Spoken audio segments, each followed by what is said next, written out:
have problems with my keyboard. Oh, that will be the only problem this afternoon.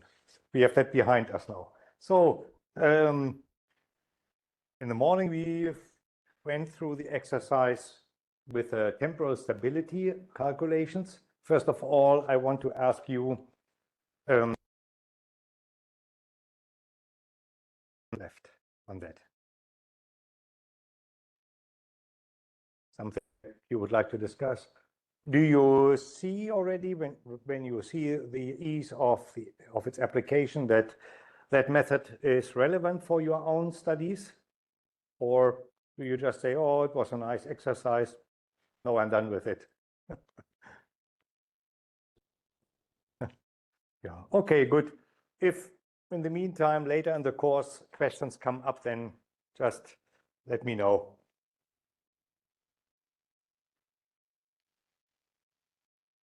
Then we can continue with our lecture from the morning. Down. So we were talking about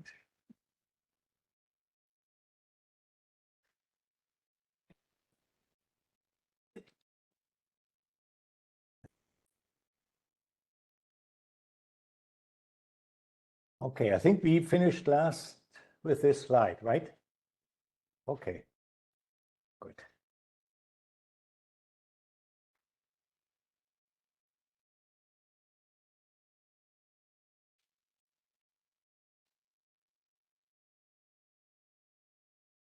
And let us summarize. So this slide gives us the idea what the difference is between having the probability of making an estimate from the whole distribution, or whether we can have the luxury of using coordinates for data and can have a localized probability and then estimate an expected value from that.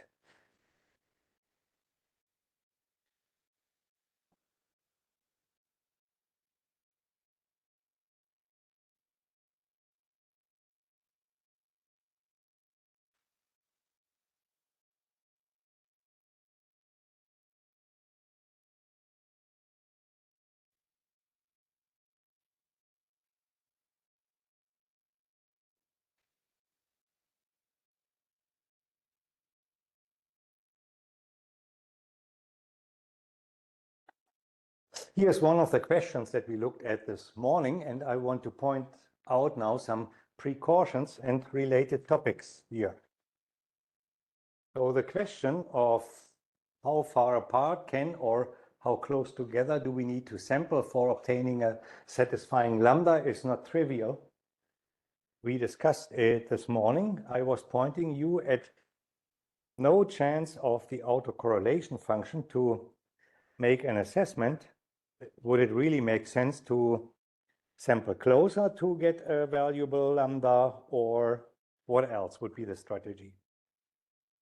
The original data and looking at their variation would help. So we need to consider the size, the scale of the sample, and the total and the local variance.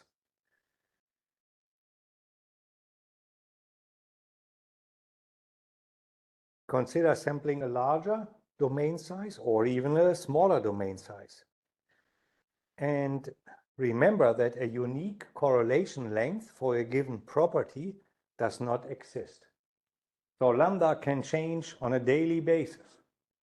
If we use soil water content observations, for example, you all know when the soil gets wet, its hydraulic conductivity increases, and wetting up a soil, even above field capacity, will homogenize everything. Water will not only spread vertically, but it will also spread laterally. So at the point of field capacity, we can expect a large degree of heterogeneity. When the soil dries out, so sorry, at the point of field capacity, we have high homogeneity. So lambda will either be not defined or will be very small. And at that point where we cannot identify a lambda, where we see random variation, then we can do nothing else than saying the mean value represents the data set. That's all we can then say. When the soil dries out, we see patterns developing. It is as if you are at the beach and there's tide, the water sinks, and then you see all the contours of the subsurface. And it's the same in the field. When the soil begins to dry out, then you see that the water, that the wet and the dry spots very much depend on the textural composition and also on the topographic position. Another reason for the fact that there's no unique correlation length is it depends on the domain, sample volume, interval, and time. Still, nevertheless, although no such unique thing exists, it is still worth to study and derive autocorrelation behavior of properties within our ecosystem units and mapping units. It is an important task and contribution to better understand our units where we want to study and ecosystem processes. So here's a little scheme. When we start a study, we look at we want to capture the characteristic data fluctuations. So we make a first guess on a sampling.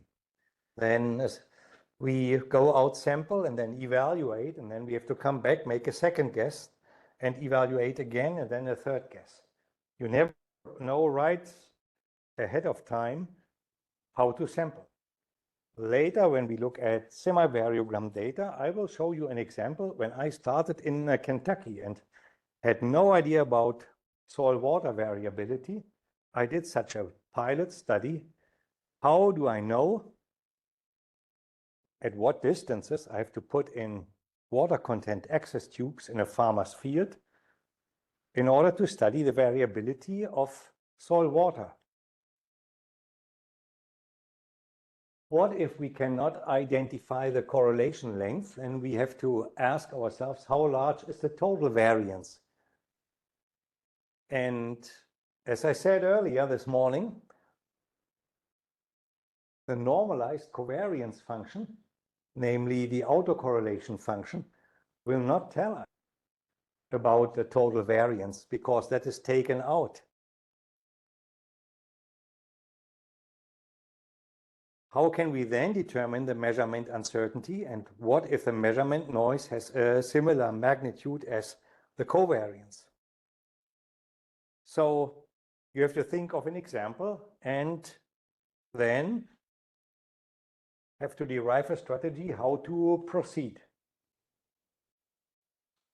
It's worth an attempt, and after some iterations, one will be successful with identifying a structured variability of field observations, be it pH value or cation exchange capacity or nutrient concentration or plant water uptake, whatever it is.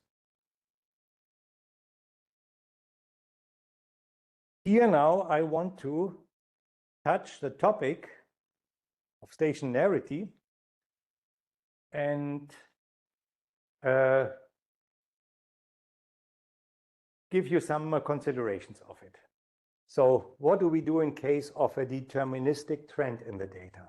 We looked yesterday at this elevation data set versus position in a field. And here, in case of this deterministic trend, we see both deterministic and random fluctuations can be observed across a landscape or in a time series set. And I want to say every autocorrelation, every continuity of data or an autocorrelation in the data set is based on a local trend in the data. Local trend means over several points observations are similar or change in one direction, and then in the other, there are not abrupt fluctuations, but there are smooth trends in the data. That's what happened. So it's really difficult to distinguish. And this is an extreme situation of a trend here. What do we do in that case? For that data set, we get an autocorrelation function that looks like this. If you ever see that, autocorrelation is not dropping after a few legs to zero, but is continuously going down in a very smooth manner. That is then probably based on a strong trend in the data. What do we do about that? So I did it here, this elevation calculation at xi and xi plus h. Little plot for leg equal to 1, r is 0.99. If we go to the next leg, h equal to 2, r is still 0.99. And 3 legs, still 99. And 4 legs, still 99. And 5 legs, still 99. So it is pointless to make it because there's no change in the relationship because the trend overlies it all. How can we detrend a data set? And what would be the purpose of the detrending? So the idea could be we want to take the trend out and then do the data analysis on the residuals. That's a valid thing to do. So one method of detrending a data set would be with a linear regression. We put this regression line in here after we have computed it. We take every data point and then we subtract the trend from it. And that gives us then this detrended data set. So the original series minus the trend results in this series just merely fluctuating about around zero. And that gives us then a correlation length of less than 1. So we can characterize this data set that everything is overwhelmingly affected by the trend. And the little variation, we may call it noise, on top of that trend is negligible. So the trend determines the process of data. There's no statistical components of a continuity in the variation. Another method of detrending a data set can be detrending with differencing. What is differencing? That is when we subtract the observed value from the previous one and then perform the analysis. We call this first order difference. So we perform the analysis based on first order differences, and we have a mean that is not equal to 0. So here that mean is 0.113, and first minus second is this point, second minus third is that, third minus fourth, and so on. So we produce also the series, and as well, we get an autocorrelation function of it that shows no structure in observations. So the noise of data remains unstructured.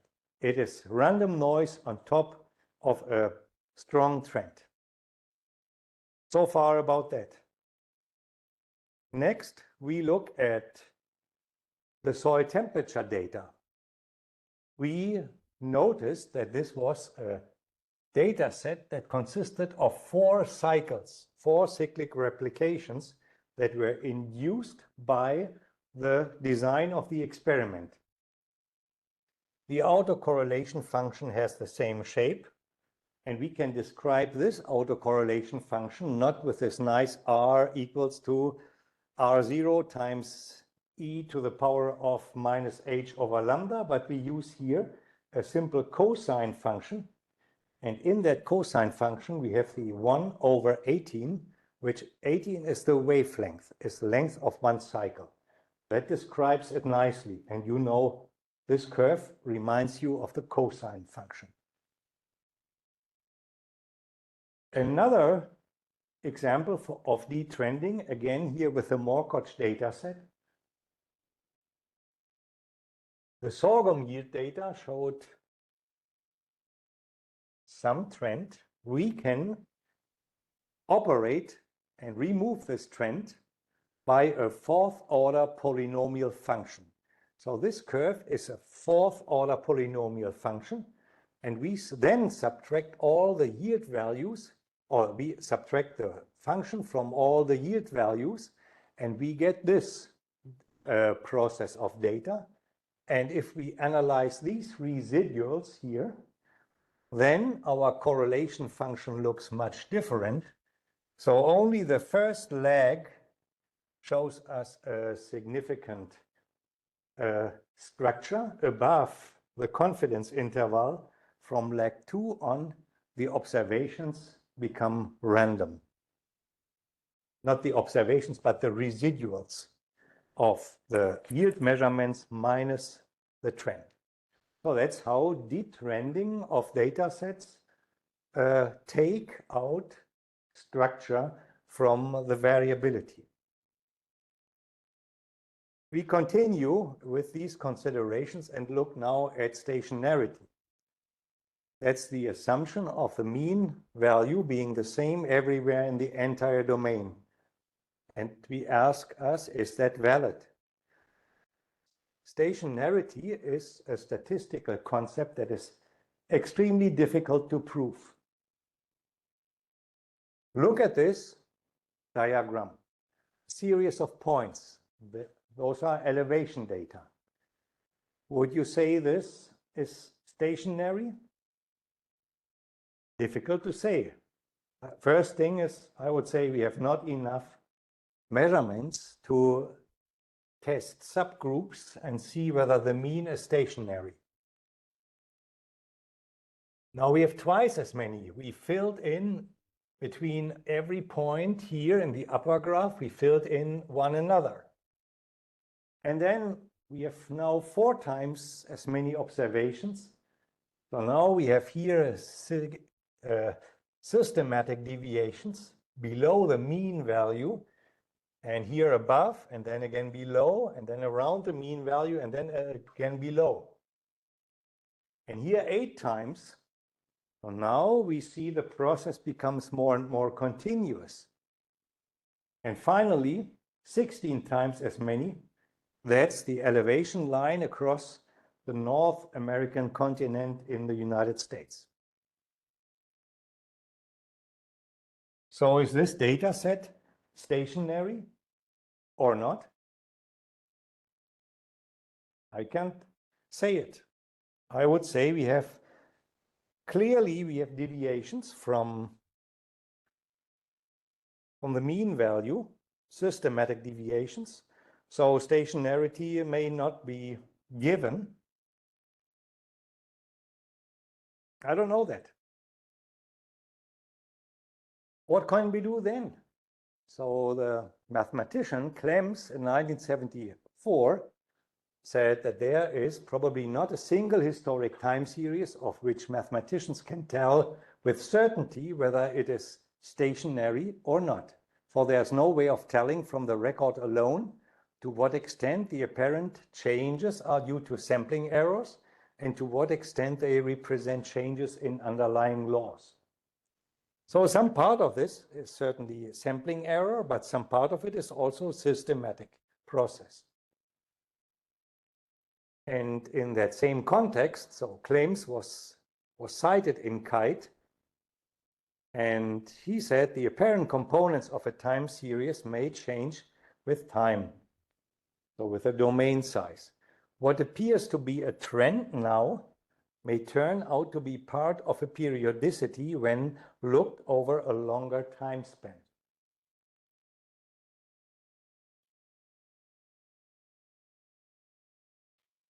We will later look into shapes of semivariograms. It is in the next lecture. If we sample a domain in which the soil water content is increasing, and this is up front now, we calculate here the correlation function, which would look like that. or we calculate the twin, oh, I'm sorry, I put this up here so that you can see it. We put the sibling of the autocorrelation function, which is the semi-variogram, that would have which a structure not as it is normal, but it would increase, increase, increase, and be described with a Hurst coefficient. It is never ending, but this is only because our domain is limited. No way would the water content, the farther we go out and sample, always become more, and therefore the variance would become more. At some point, the water content variance will go back and take smaller values, and then the semi-variogram would then not keep increasing, but would go down to some extent. We will look at data of that. So the shape of it is always a matter of the domain size. That's all I have to say about stationarity. I'm sorry, but I cannot give you more answers on whether a data set is stationary or not. So that's all I can say at this point. As unsatisfactory it is, I would just take the data as they are and then work on them as they are and not worry too much about stationarity.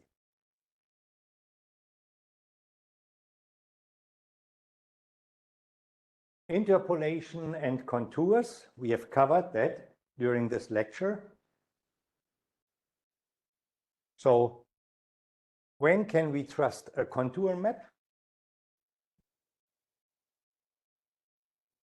We can trust a contour map if it is based on a data set for which we could identify a structured variability. So surfer and inverse distances, you hit the button and it will produce your map. But you are responsible to say this data set makes sense to be used for a map or not. If it's random variation, no map.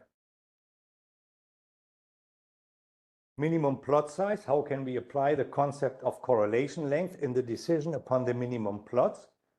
So when the correlation length is 10, 15, 20 meters, observations are dependent over that range, then you need to have a larger plot size than the correlation length. Otherwise, the process considers into the neighboring plot, and you have an effect that continues from this plot. So be outside the range of correlation. Field measured values, what domain do they represent? This is in case of hydraulic processes important, flux and hydraulic gradient. I've not seen many works, many studies where the correlation length of flux has been investigated and in what way it was related. It was related to the correlation length of the hydraulic gradient and the conductivity coefficient.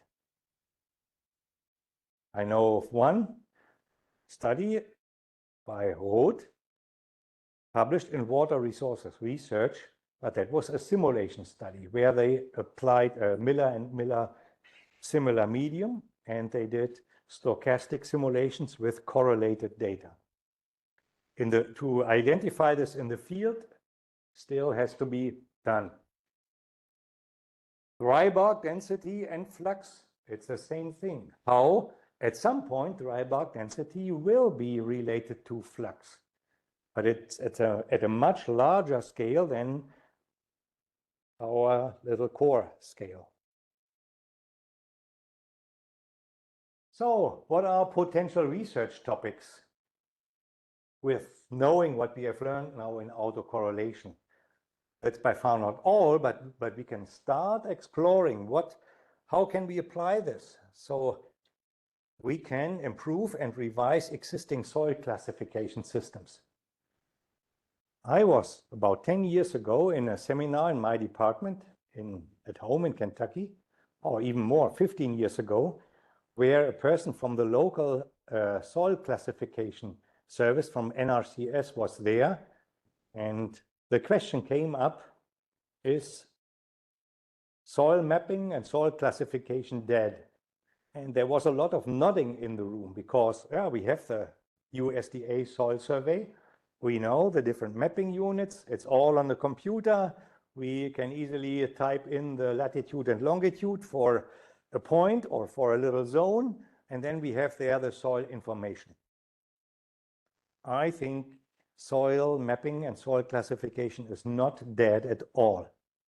We still don't have these correlation lengths for the information that is there for those mapping units. What's the autocorrelation length of clay content in that landscape for that certain mapping unit? And the same mapping unit in other landscapes, do they have the same autocorrelation length for clay, for aggregate stability, or for any other properties that are given there? So that information is missing, and I don't think that soil classification is dead. It needs to be further fed with new intelligence. Sample primary and secondary soil properties with taxonomic units and evaluate lambda. So that means we have some primary variables like clay content, and we can make the map better if we go across these units with easily obtainable measurements like electrical conductivity with this scanning machine. We drive over the field and then get quickly an electrical conductivity map. And we can use that to refine the clay content map. Then we need to answer the question, where do we draw contour lines? The existing contour lines are just assumptions. Quantifying landscape properties determine the effect of sampling volume and sampling spacing on lambda. That's also a point of your job security. And that is what, in my research group, in my small group, we are trying to do now with drone observations and with taking a lot of field measurements. We try to find out, when we change the observation scale, how does lambda change? And at what scale are observations correlated with the yield that we measure in the field? How far down do we need to sample? So here are again the questions that we looked at earlier. And so are the measurements spatially correlated? You are now able, you are the expert now to say, yes, we can distinguish it with the autocorrelation function. Are they temporally correlated? Same thing. How large an area does a single measurement represent? Well, we know lambda now. And over what time period does an observation hold? We know lambda for a temporal series, or we know how to calculate it.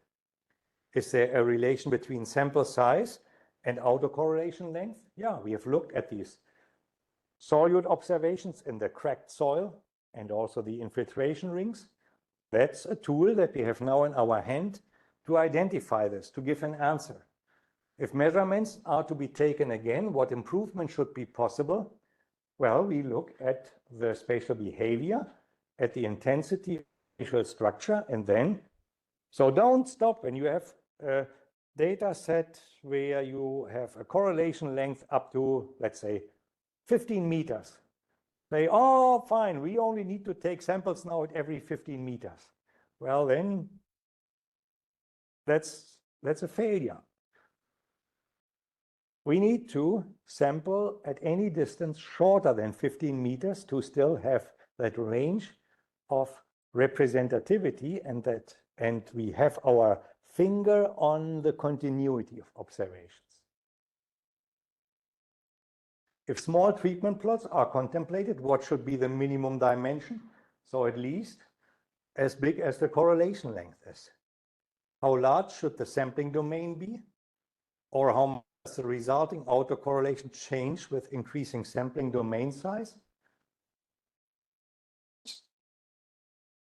We have looked at examples for that too. So we apply it to different domain sizes. And if you have an exhaustive data set, you can easily cut it into smaller pieces and then see how the local autocorrelation behavior changes. Is there a relation between sampling domain size and autocorrelation length? That is related to this question. And how does the autocorrelation length change for spatially referenced variables in time? That's an example that we have done a lot with soil water content. And that's when we, based on Rhodes' work, on that simulated work, we found that soil water with its magnitude changes its correlation length. Here's an example for that. This is going back to one of my first field studies when I was a young scientist in Germany. I just started my position and we got a nice European Union project together with Wageningen and with a group from Sweden and France. And we had a certain amount of money for field equipment. So here we had soil water content and matrix potential measurements lined up in a farmer's field on a sandy loam and then also in another field on a clay loam. Here is where we had to make the decisions. I have really worried a lot how to do the best thing here. We needed to study two sites. We had limited funding so that we could equip both sites with 30 nests of tensiometers and water content access tubes. Then also, of course, groundwater measurement tubes and so on. So we had a length in both fields of 100 meters, and we distributed these nests in a nested way. That means, so 30 locations in a 100-meter transect would mean we could put out a sensor every or a nest of sensors every 3.3 meters. I was worried that with 3.3 meters, we are already above the correlation length. So I decided we will have some distances that are far more than 3.3 meters and have many distances that are shorter, just about 1 meter, or even a few that were still shorter than that. So it looked weird, but we got a good study out here. So here are matrix potential, so soil water pressure head measurements taken at different times in a season in that sandy loam soil. And I used here, so we went out twice a week. That was an intensive study. Here are data shown for a time during summer when in June 12 we had still so much rainfall that we were close to field water saturation. And then we followed a dry spell until the end of June, and then we went into July, and then we got an additional rainfall here back, and we came back to wetter conditions. But you can see here that the pattern of variability, even in this nested layout, the pattern of variability was stable. So we used that to analyze the data accordingly, and this was for the clay soil. Here is how we can present those processes over time. So the rainfall plotted here, and then over time I had here the average pressure head data. Each point represents 30 readings at 10 centimeter depth, and then 30 others at 30 centimeter depth. We had way more depths than that, and that goes over 3/4 of a year, roughly, from May into fall. And then I also calculated the hydraulic gradient between the 10 and 30 centimeter layer and the 30 and 50. And here is shown the upward or downward movement during the season. And then for each day that we collected readings, I plotted the fitted range of correlation here. And that that changed, and it was sometimes we had so strong trends in the data that the range was even longer than the domain size. And then it also collapsed sometimes. And here is what Rhodes' analysis had simulated, or the simulated analysis had shown that he found in a soil core that he did 3D simulations on a big workstation for a small soil core, that the variance of soil water status, so of, for example, the logarithmized pressure head, would go down from very wet to some degree of dryness. So here field capacity, PF2, and then again the variance would increase. So this is very vague, and you would say, oh, how can you fit this V in there? Well, these are field data, and he did it for simulated data on a computer. We were glad that we could find this for our field data. For the clay soil, we could not find it. But for the 30 centimeter depth, we could find it as well. So that means at field capacity, the variance declines. Everything is the most homogeneous. And that was for a point where roughly the hydraulic conductivity is about one third of the saturated conductivity. That was what Rhodes' finding was. So we want to spend some time here briefly on using again this scale triplet to look into measured field data that we took in a landscape in northeastern Germany. And we want to look at different data aggregation or data resolution. Here we had this transect that was 500 meters long. And we poured out a lot of sweat in that field. The red line shows the elevation data. Those were measured with a GPS.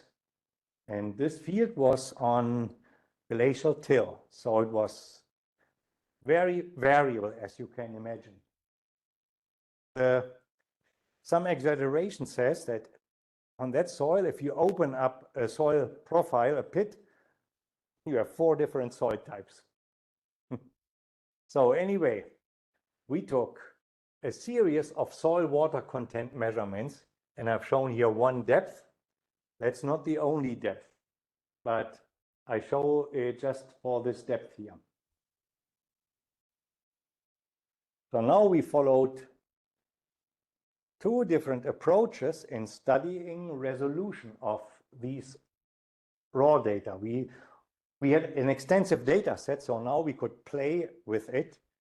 And one was that we used soil water content point measurements, and the other one was aggregated measurements. The motivation for it was, if we consider using a satellite or some remote sensing device, then we never get a point measurement, but we aggregate the signal over a certain domain.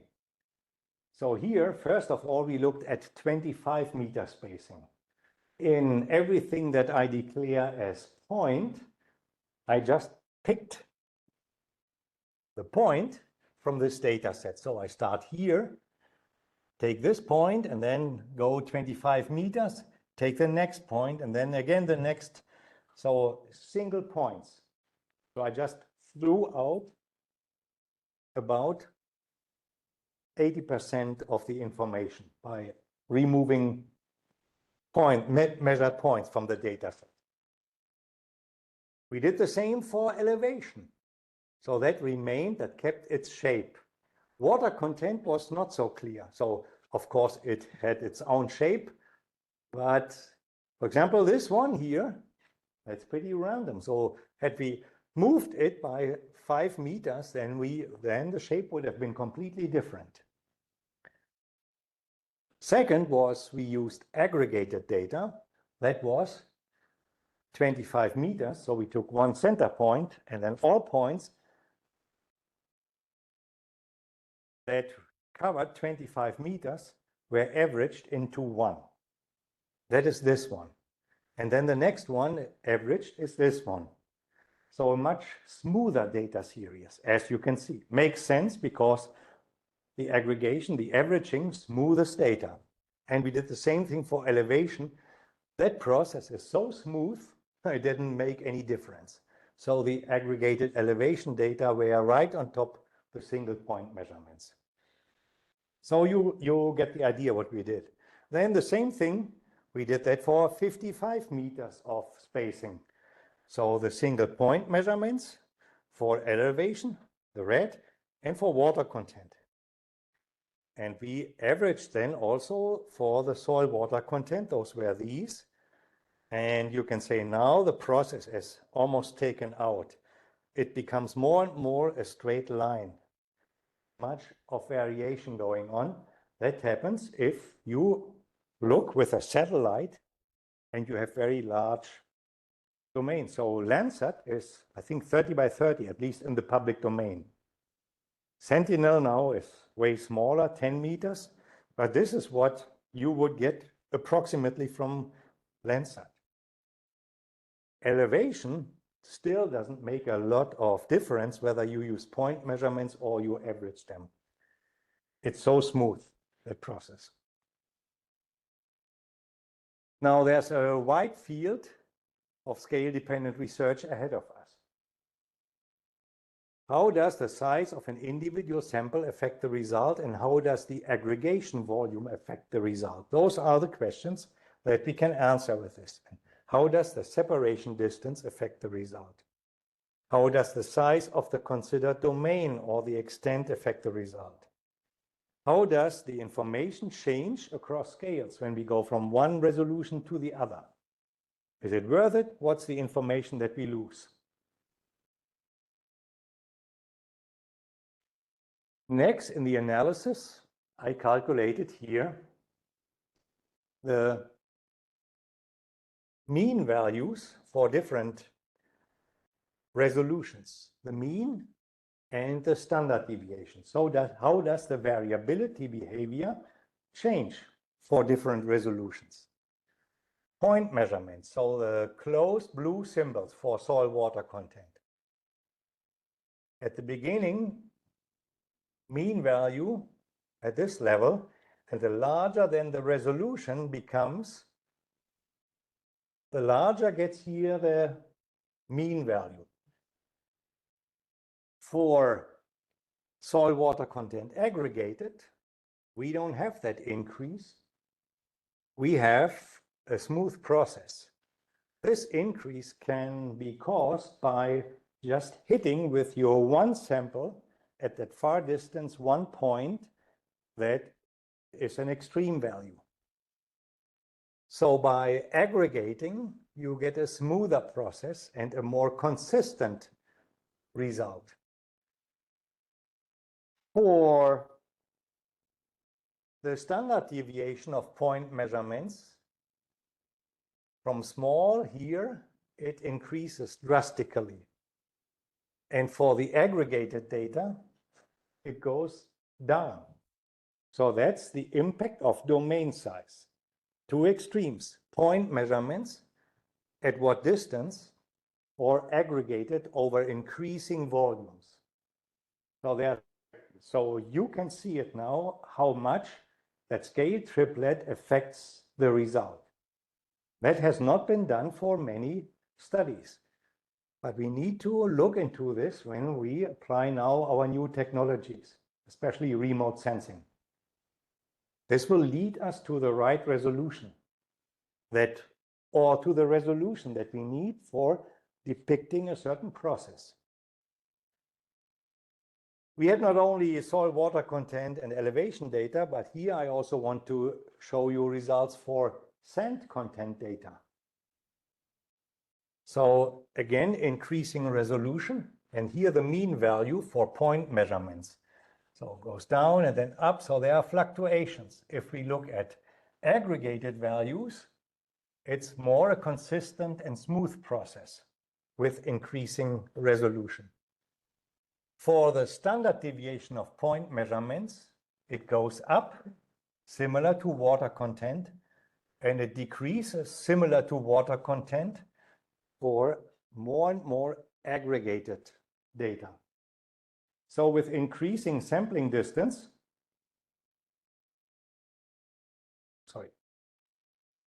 with increasing sampling distance, the variance increases while the mean varies irregularly.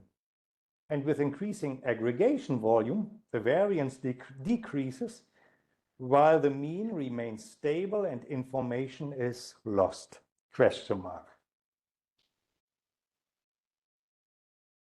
Now we look at the correlation between variables at different resolution.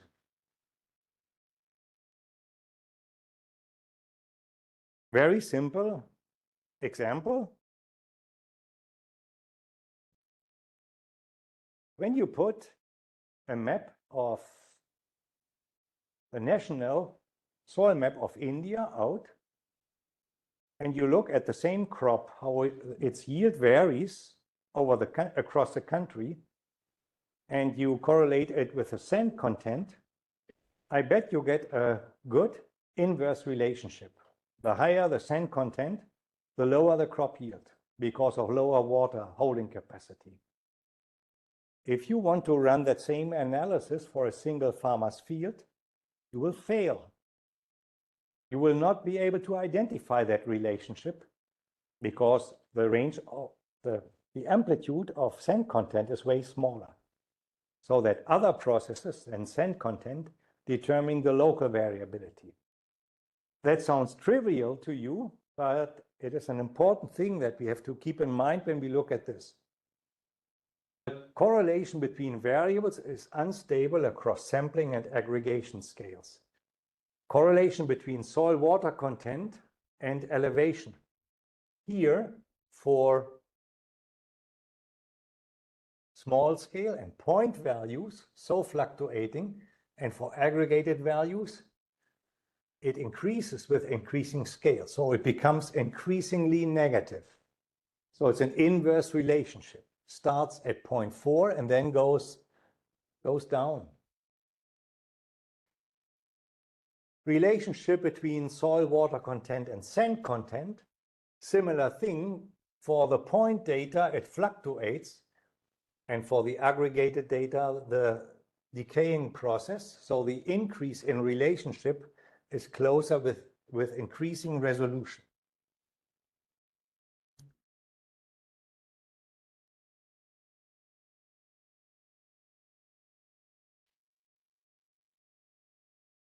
Soil water content at one layer versus soil water content at a deeper layer at 40 to 50 centimeters. Point data correlation fluctuates. In a certain way, it fluctuates also for aggregated, but there's an overall increase in the relationship. Soil water content at the surface soil versus soil water content at the depth of the rooting zone.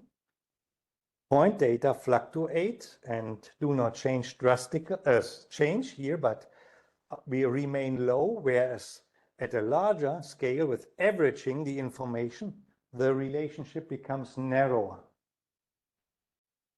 This behavior I ascribe to the behavior on glacial till. It may well be that for another soil type, you observe a different behavior. For soils that are not so much affected by local variability due to the soil formation process. Here, the small-scale water content variability is drastic because of the glacial till. That's why the point measurements do not show a clear trend. They rather decrease, whereas the aggregation takes out a lot of the local scatter in data. It smooths the data, and that gives a clearer picture. Here are then relationships of the same underlying data, but at different aggregation levels. So here is aggregated data. These are the relationships. They are all on at different levels, and these are point data. Dramatic changes in the regression lines.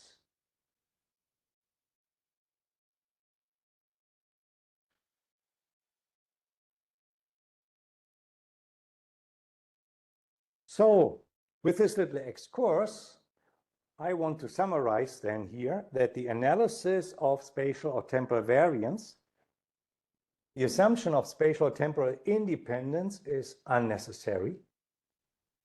We can focus and rely on both spatial or temporal dependence. We can distinguish between structured and random variation. We have learned that. And the diagnosis based on structural or non-random variation helps us to ascribe a quality, a certainty or uncertainty to the measured data. And we are now able to determine the spatial range of representativity. Here, we want to look at semivariance data for point observations of soil water content.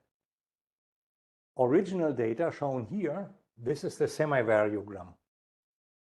15-meter point, so same exercise, 15-meter aggregated behavior like this.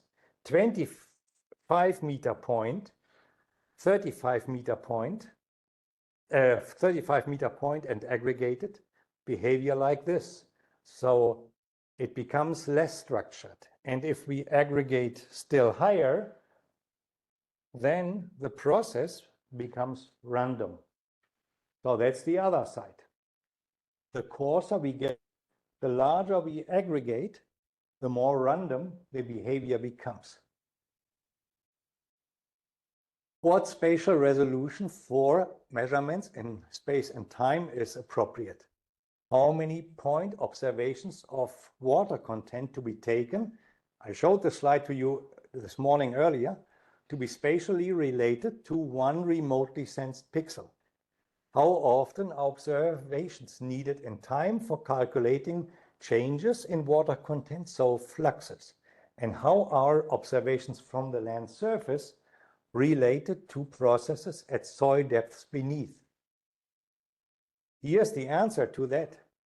Soil water content at 0 to 20 centimeter depth show this pattern, and at great depth, accumulated over the root zone, 20 to 80 centimeter depth below that upper layer, the process is like this.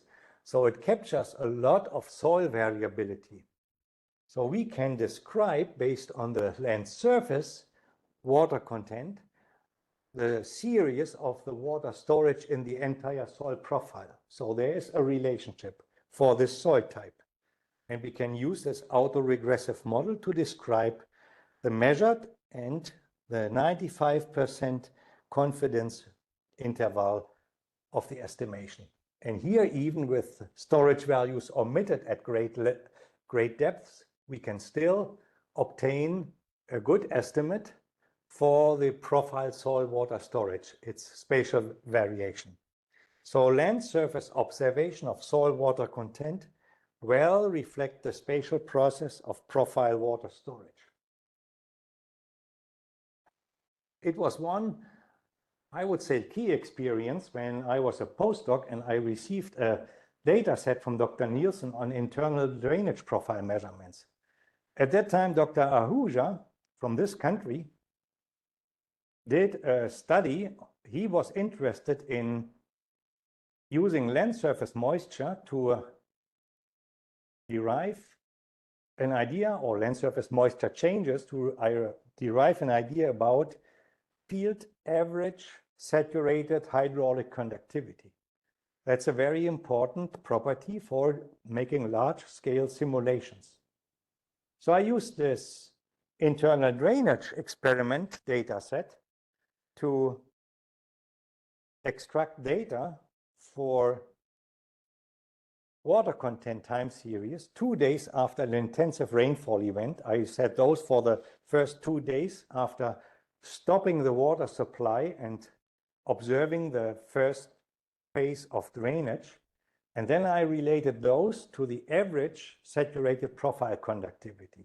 That data set became part of Dr. Ahuja's study. I was very proud of that. Here, again, the impact of sampling density on the quantification of spatial soil water content process. Here we observed water content at every 40-meter distance. The resulting autocorrelation,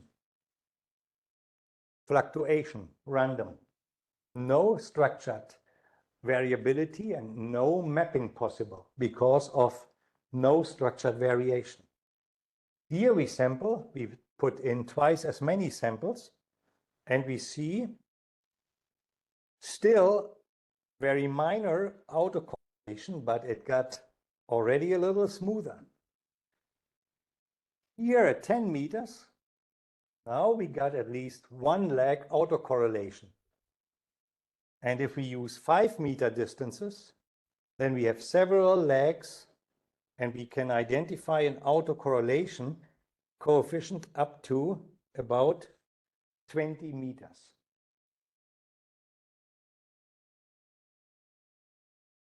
Soil structure and wheel traffic here in a tobacco field in Kentucky. This is from data from my colleague Edwin Ritchie, who based his PhD thesis on this analysis. We look here at a tobacco plot where the row width is 104, or the row distance is 104 centimeters, slightly more than a meter. And he then measured at every 10 centimeters with a penetrometer, the penetration resistance. And we were after the effect of different events, different phenomena in this field, and how it affected the penetration resistance variation. So the blue series shows the data averaged over the upper 5 centimeters. The red, the average over every at the 6 to 10 centimeter depth. We see an increase in the zone where the tractor tires went for the planting process or for any other operation. The wheel distance was 100 centimeters. The autocorrelation for this shows a clear up and down for the 6 in the 1 to 5 centimeter depth. In the 6 to 10 centimeter depth, that behavior was not as clearly pronounced anymore. Here it is now up to us to be creative and see to what cyclic length does this relate. We have about the length of roughly 10 points, so 10 by 10 centimeter distance is roughly 1 meter. That is the row distance. If we go further down, we see other variability patterns that are caused more by other tools, by subsoiler shanks. That field had been subsoiled, at least some plots. And the treatment shows it where those shanks went. That's where the penetration resistance went down, except here in this zone. But here it went down, and then also it was down here. So the autocorrelation shape changed for both depths. Here it becomes really random at 26 to 30 centimeter.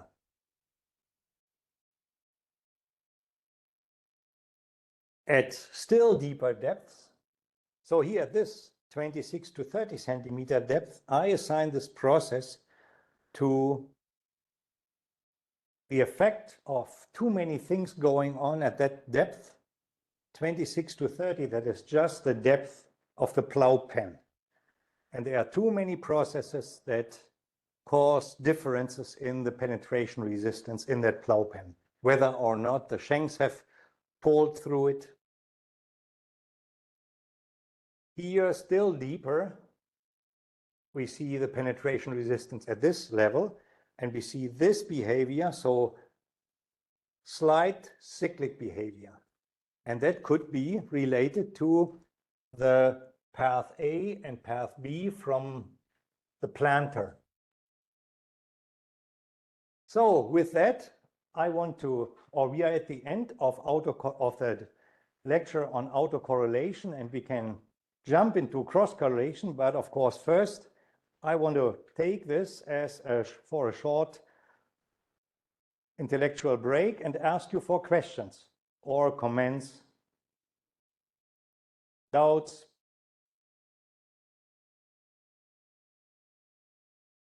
Now everybody is exhausted.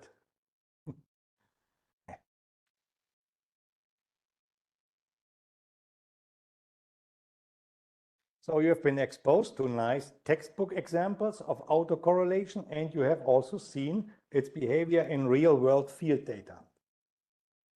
You have a question? Mm-hmm.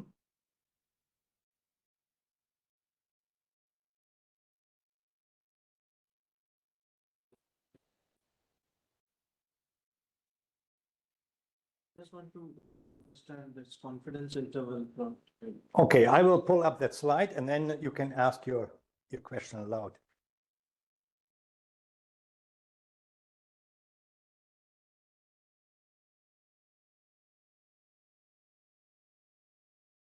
This one? Yeah. Mm-hmm. So what is your question? You have the confidence in. Mm-hmm.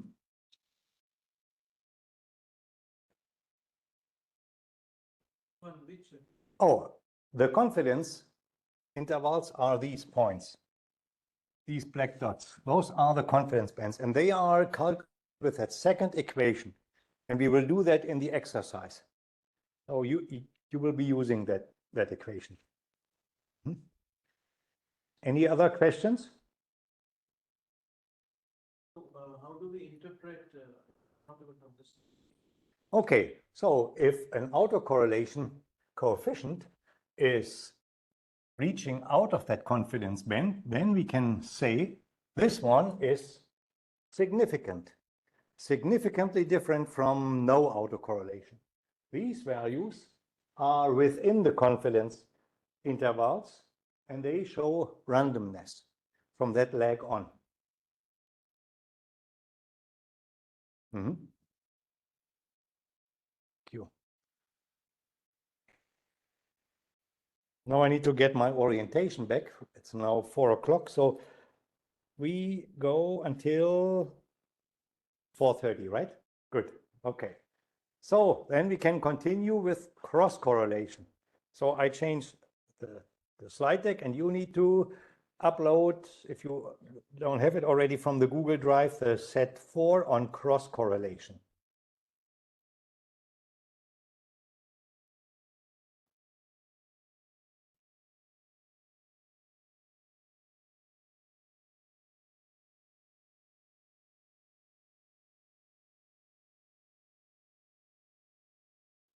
Is it still okay with the screen sharing? We have this? Good. Okay.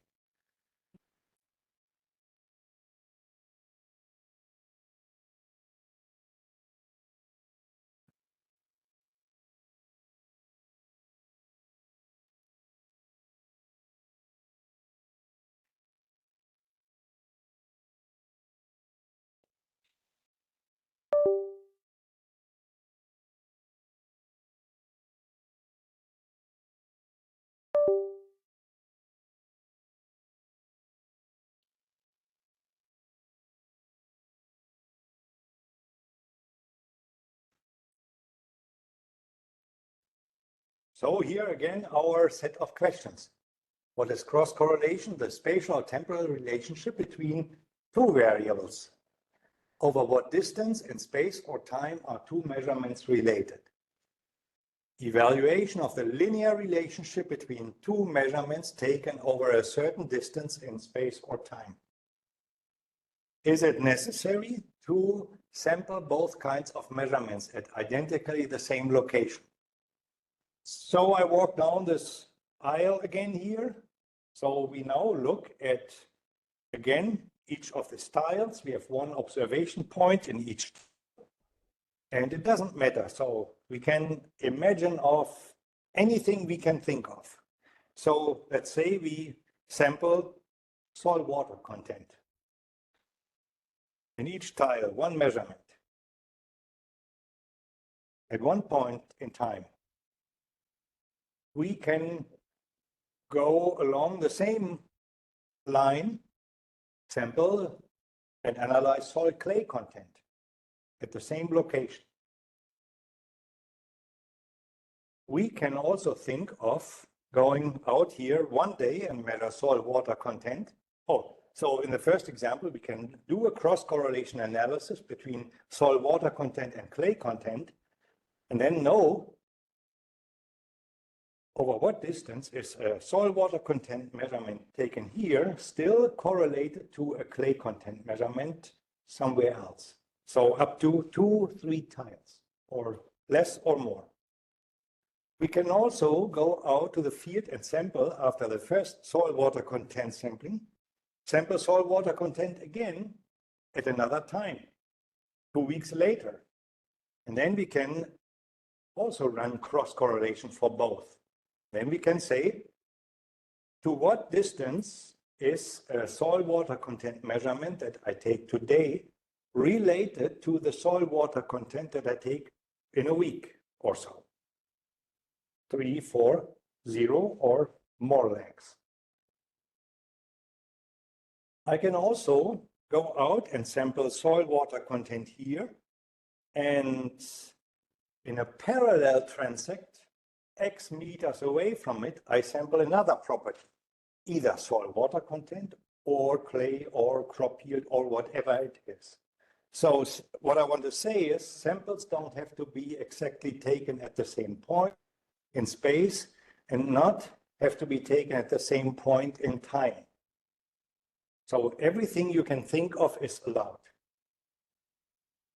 Yesterday, we discussed already the example of clay content measurement with such a small sample and yield measured in a much larger domain. That's also possible. So clay content at a point domain and combine harvester yield at 10 by 10 meter. We can run those also in cross-correlation. How far apart can two kinds of measurements be correlated with each other? That's the question we are after. Is it necessary to sample both kinds of measurements at identically the same time? Well, I've just given you the answer. Or what length of time are kinds of measurements correlated with each other? How does the sample volume affect the cross-correlation length? Over what distances are properties sufficiently cross-correlated to allow meaningful spatial interpolation between their measured values, e.g. for mapping and geographic information systems? So here's the framework for calculation. We have two properties. We have two properties sampled at the same location, property A and B. That's how it is laid out. And now we add a little index C for cross-correlation as a function of H. And we have now the covariance in the numerator between A at xi and B at xi plus H. So B is taken a certain lag distance away. And then we have here both the variance of A of xi and variance of B of xi plus 1 in the denominator. The scheme looks like this. So here we have the two data sets, and they are, for zero lag, they are sampled at exactly the same location. And that one correlation coefficient is plotted here, and that is equal to the Pearson linear correlation coefficient. RC at lag H equal to 0 is the ordinary linear correlation coefficient. That is here, 0.82 in this case. Now we shift the series against each other. So we let B, we move B already ahead of series A. We are already at 10 lags here for B, and lag A just begins at 1 at the first observation, and we now plot these X and Y diagrams between observations of A and B, and then get that correlation.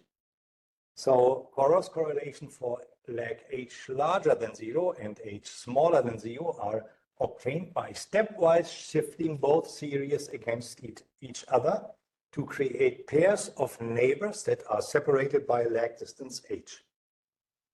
And a negative lag means that variable A leads variable B. So here in this case, negative lag, variable A leads variable B, and we get a correlation coefficient of RC at lag -9 is equal to 0.15. If variable B leads variable A, it means we fill the right-hand side of the cross-correlation function. And here for lag 8, the correlation coefficient is plus 0.17. So that's how we, through shifting both series against each other, we fill both branches of the cross-correlation function. Both sides look similar, but they are not identical. That's why we have to look at plots of both. That's different for cross semivariance. I just say that. We will look into that later.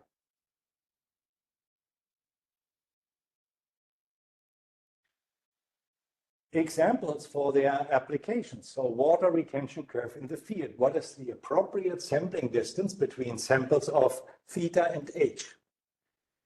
Deterministic considerations. How far apart do we place a tensiometer to still obtain a meaningful water content pressure head relationship?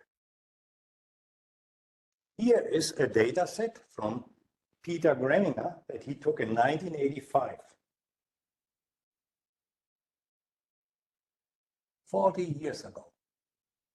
So every 1 meter he installed a Newton access tube and tensiometers for 2 depths here. And then he did this internal drainage experiments. He saturated that strip of 100-meter length, and then he went out and took measurements different times. It's a fundamental data set. So here we look at data sets that were taken 4 hours after irrigation and 10 days after irrigation. Has anybody of you ever conducted an internal drainage experiment? It's a pain. It's a lot of work. So you first install the measurement devices, and then you have to shield each plot, and you water everything. So you have to have really a flat field site. You put metal frames around each plot, and then you supply water. And that's a lot of water that the soil takes up. And you have to do that for several days until the soil is field saturated. And then at some point you stop the water supply, and then you cover the surface with a plastic shield, foil or something, and then you put still soil on it, so you want to avoid any kind of evaporation, so that the only process of water content change in the profile is caused by internal drainage. The measurements can then be used to estimate hydraulic conductivity functions in the field. I have data on that I did in 1991 with my colleague Gabriel Catul. We had only 1 plot. They had 100 plots. A tremendous amount of work. So here is the soil water content series. And remember what I said earlier, so when things come close to field capacity, the variance decreases.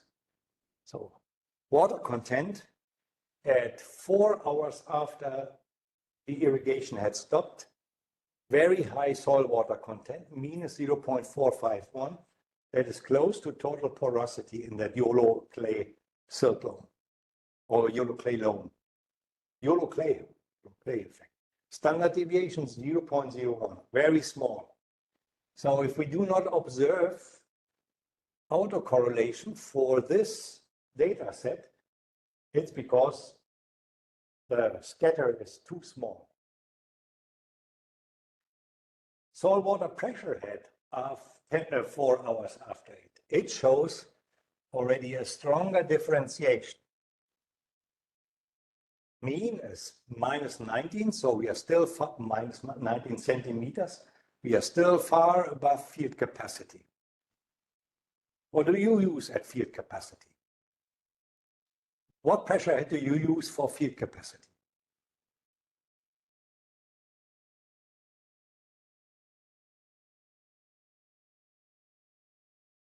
Okay, standard deviation 11.4. Now we look at soil water content 10 days after the process. So now the range is way larger. A differentiation, a spatial differentiation has now developed here in this part of the transect and then going over into that one. For 30, yeah, so 30.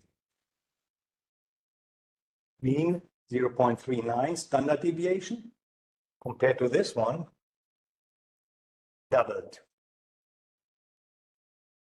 Soil water pressure head at 10 days after irrigation stopped, mean minus 100, and standard deviation 25.6. This is indicative of field capacity. Mean equal to 30.3 and standard deviation of 5.6. That's the process of content in this clay soil. So here are the percentages for sand. Pretty large still for a clay soil. And here in one plot, the soil water content 4 hours and 10 days after it. So you see everything homogeneous because the high wetness, lateral exchange, and that goes down, that stops. And we see now contours of soil differences developing that are strongly affected by the sand content. So this was at a time when they did that, when they had no algorithms, no computer codes or computer programs for calculating cross-correlation. So what Dr. Nielsen did then, and Dr. Greminger, they did these correlation and analyses for different lags by hand. So 10-day at 0 lag, and here's their correlation matrix for different lags. They have not done it for all 30 lags, but for a variety of lags, 0, 1, 2, and then 3, 4, 5, and then 6, 7, 8, and here 9, 10, and finally 30. So you see how the relationship changes with increasing distance. So how is water content cross-correlated with soil water pressure head over different lags? And at 30 lags, both are not related anymore. Nowadays, we do not show it all in this thing. We elegantly plot, we calculate a cross-correlation function, which shows on the y-axis the cross-correlation coefficient magnitude, and on the x-axis we have the lag distance with its 2 branches. It doesn't have to be that mountain shape, it can also be a valley shape. Here we have water content versus sand content. They are negatively related, so therefore the shape of the cross-correlation is here, this way, a valley. And here in this example, data are not symmetric at all. And we see even not the maximum negative correlation at 0 lag, but at some distance away from it. This has to do with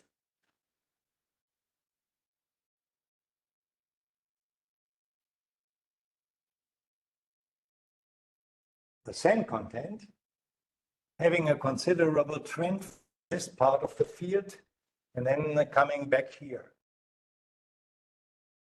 it is difficult to have an explanation for why the zero correlation coefficient is not the maximum correlation coefficient, but one next to it. It's easier to do that for temporal data. Then we can derive from that two processes are related to each other, but one process systematically lags the other process.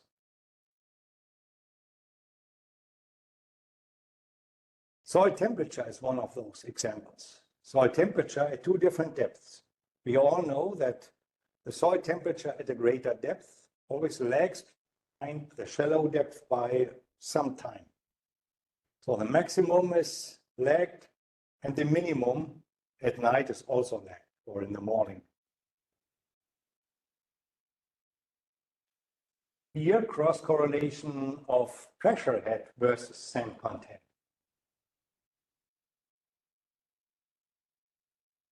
And water content versus sand content at 4 hours. So the correlation really dropped compared to the one at 10 days. That's because everything is so homogeneous, and the soil water content sand relationship was barely existing. So it was minus 0.2. Soil water content versus soil water pressure head, 10 days at lag 0, and the same relationship at 4 hours, 0 lag. No relationship. Here we can see a regression relationship. Expression of homogeneity and any wiggles, spatial fluctuations are random rather than following a certain process. So the cross-correlation structure between water content and pressure head is strongly affected by the variance and covariance, as well as by the water redistribution properties and by the drying stage of the field. The time dependence of cross-correlation between water content and soil textural properties is demonstrated in this example, and that is existing across the globe. So when water content changes, the relationship of moisture with the soil property changes, and so does its correlation length. Implications for leaching maps. So I have seen regional studies where the investigators had presented a potential nitrate leaching map. So when does nitrate leach? When the soil is wet. And when that happens, when the soil is wet, it's extremely difficult to find covariates between leaching rate and soil water content and other soil properties. So I do not know to this day on what basis those leaching maps were calculated. Probably soil textural fluctuations across a region.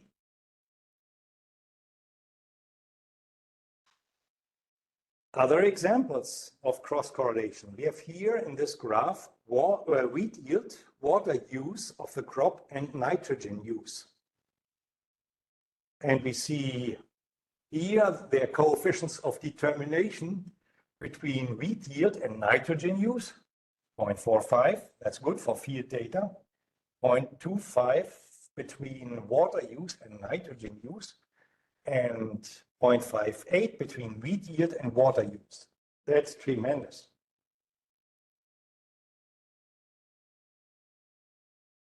Here we look at the cross-correlation.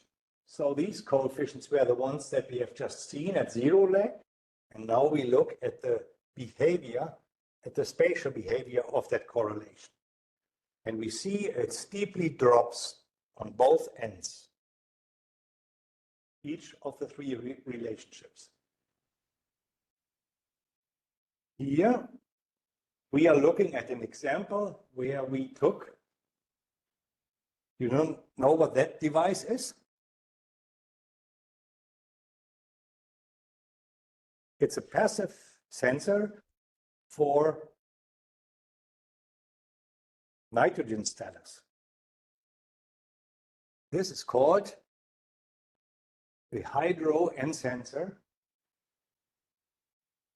It was sold from between different companies. So nowadays it is the passive Yara sensor. I am not aware whether farmers still use it, but it is a nice tool to measure what we want to see in the field to better apply nitrogen. So we want to sense the green intensity. You all know when you look at the wheat field, the bluer it is, the more it swims in nitrogen. Right? The lighter it is, the yellowish, more yellowish it is, there's nitrogen deficiency. And if you look at the field and I look at the field, our eyes are different, we see something different. And if we go out to the field in the morning, the green looks different than in the afternoon when the sun comes from a different angle. So away with all that wishy-washy, here we have a measuring sensor that compensates for the incoming solar radiation. And here we have run a transect study where we had applied different nitrogen rates. This was from Lüttewitz. You were in Dresden, right? So this is about 30, 40 kilometers away from Dresden in the Sächsische Schweiz. So here we had this field and we had applied different nitrogen rates and also two plots with zero nitrogen. And we were not sure about the sensor. It was still young in those days. We wanted to see if we go back and forth in the field, how reproducible is the result. And here we have two data series, one taken on April 26th and the other one on May 10th.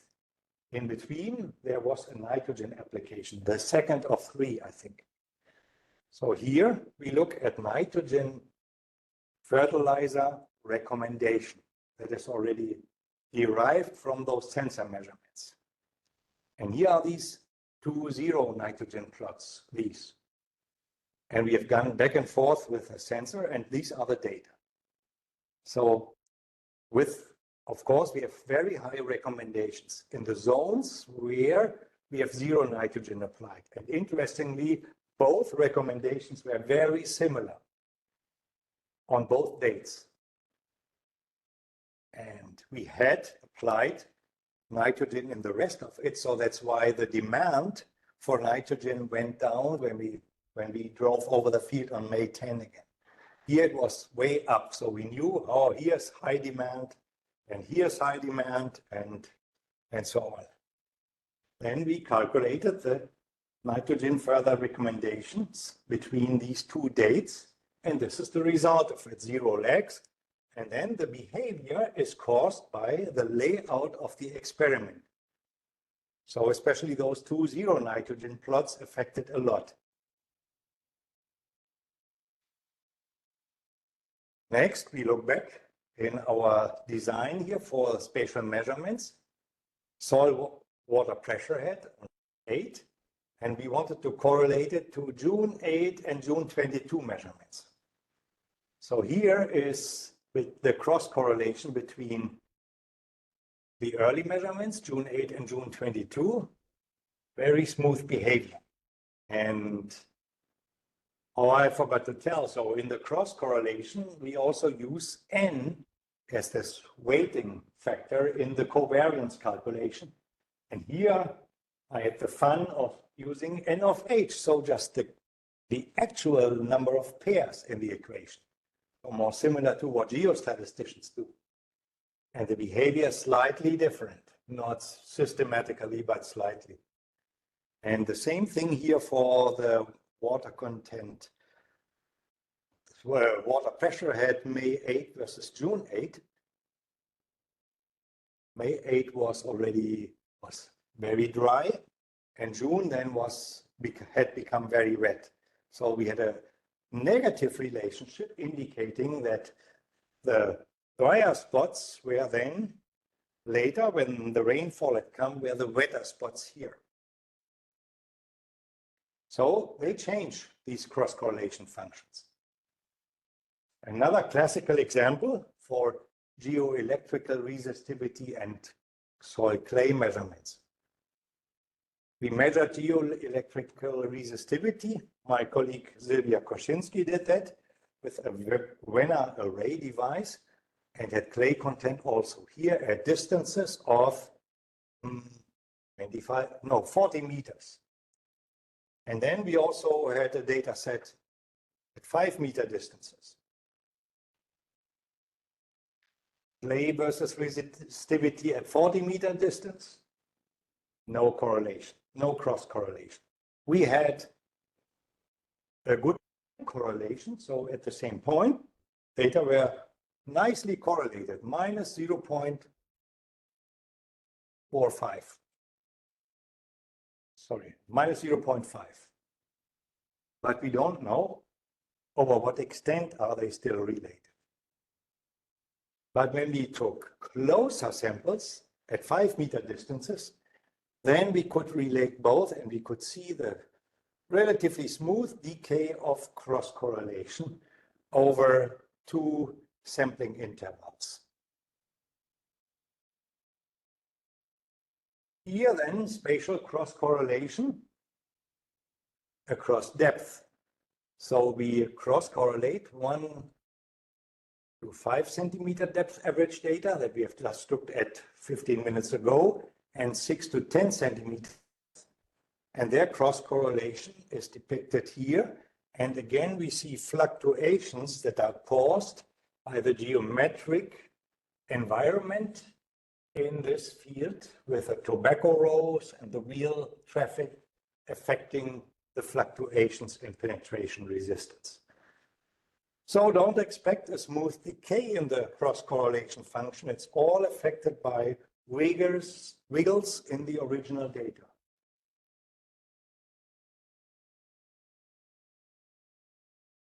Now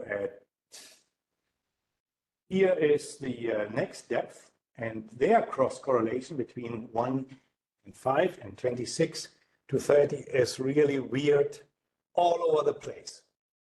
And the maximum is at a lag plus 2 lags, so 20 centimeters, and not at 0.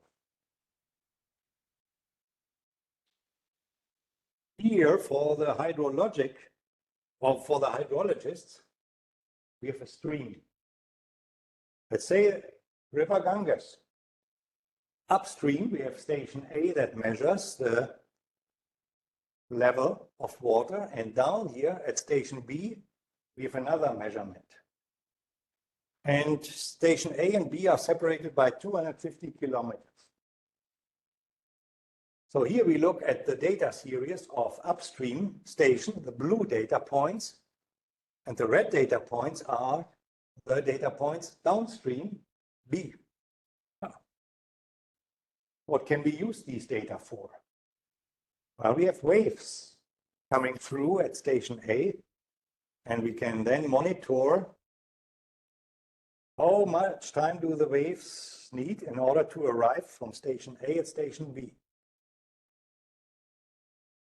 Here's the cross-correlation between 2 series. We can see series A leads series B because that's the left-hand side of the cross-correlation, and we see clearly the maximum peak in the cross-correlation is at minus 17 hours. So earlier I said if series 1 leads series 2, then we fill the left-hand side. And series A is 17 hours ahead of series B down there at that other station. So the shape of waves that we observe at the upstream station is what we can observe at the downstream station 17 hours later. So we then can divide 250 kilometers by 17 hours, and then we know the speed of a wave. So spatial cross-correlation behavior is not constant in time. It depends on the magnitude of variables and on the variation of variables, of course. Depends on physical, biological, or chemical processes, on local trends, and reflects the changing range of influence and interference of different processes. Here, some cartoons from Dr. Nielsen. I used his hand-drawn slides here, plant uptake versus nutrients.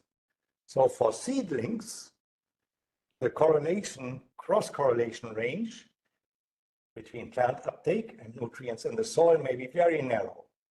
For mature plants, the behavior may be like this.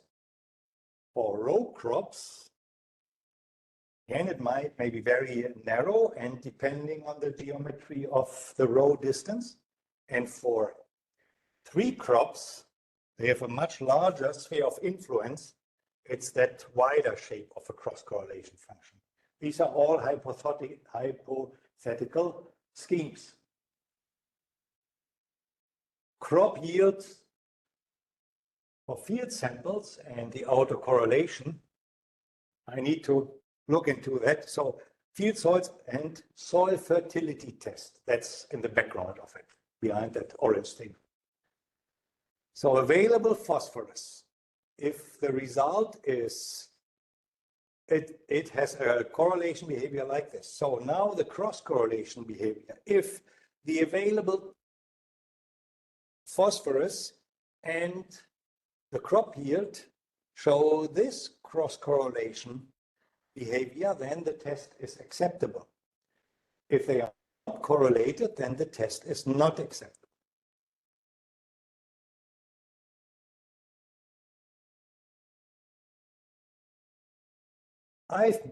Personally, I have a problem with soil nutrient contents and crop yield.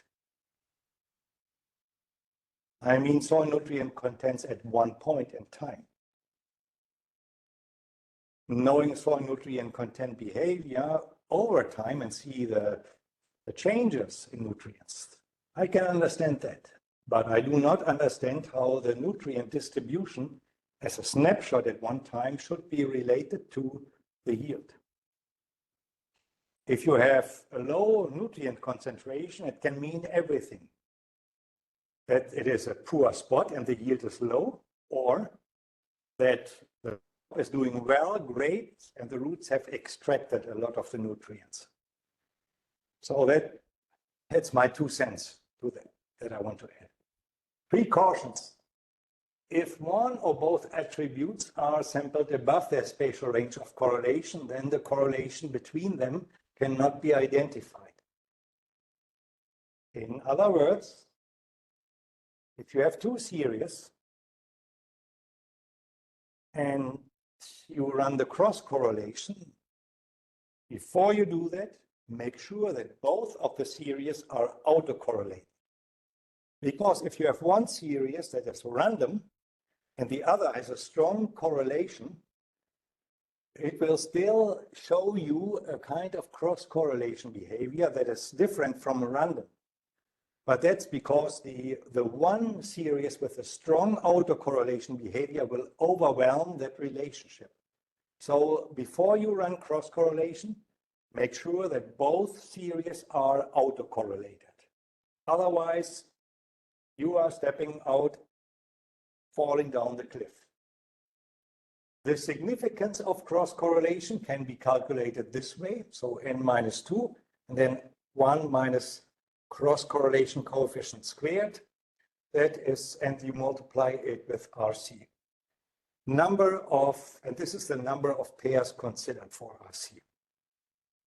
Remember that left and right-hand side of the correlation function are non-symmetric. Later in cross-spectral analysis, we will see that that is an advantage. Potential research topics. Well, how does cross-correlation length or behavior change over time? That shows us when we can expect relationships and when not. Understanding the relevance of cross-correlated attributes in different years. Understanding the relevance of cross-correlated attributes in different spatial domains. Talking about soil mapping.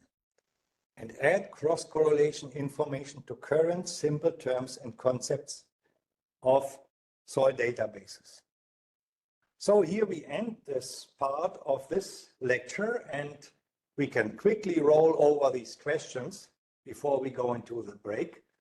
So is it necessary to sample both kinds at identically the same location? No. We have seen that in examples. How far apart can two kinds of measurements be correlated? We got the tool for that now in our hands, and we'll practice it in the computer exercise. Is it necessary to sample both kinds at identically the same time? No. Over what length of time are two kinds of measurements correlated with each other?